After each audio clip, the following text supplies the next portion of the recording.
Ayun, so mahalagang paalala po sa lahat.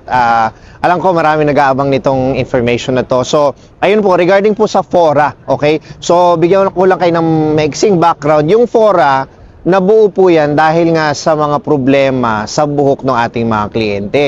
So, dahil nga po matagal na tayong gumagawa ng buhok ng ating mga kliyente, sari-saring problema na yung ating nakakaharap. So, ang ginawa natin is bumuo tayo ng produkto na mag-a-address or magbibigay solusyon dun sa mga problema na yon. Okay?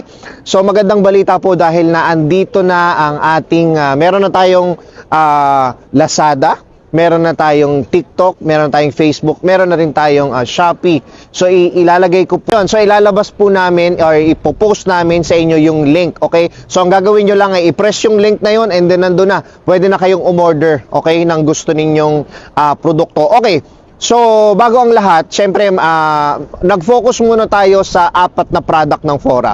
At bibigyan ko kayo ng halimbawa, syempre, ready tayo ngayon. Ito na, bubunutin ko na.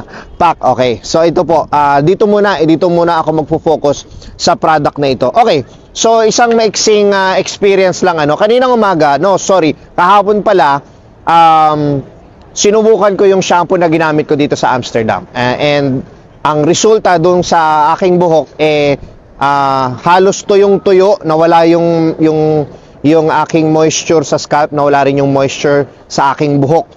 So, ang naging tendency is dumami yung maliliit na tutsang. Okay? Yung mga tumatayo po na buhok, mas dumami. Kasi mas napansin ko pag nagsusuklay din ako at the same time, mas natatanggal yung aking mga buhok. Okay, so compare naman, ginamit ko to kaninang umaga, ramdam ko na mas mayaman talaga siya sa moisture.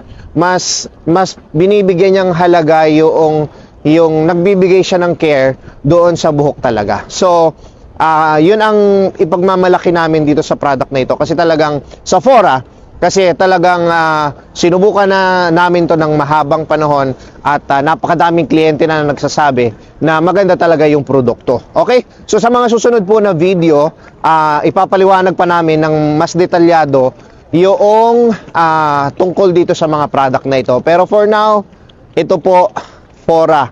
Tandaan niyo yung brand na yan, Fora. Okay? Maraming salamat. Thank you.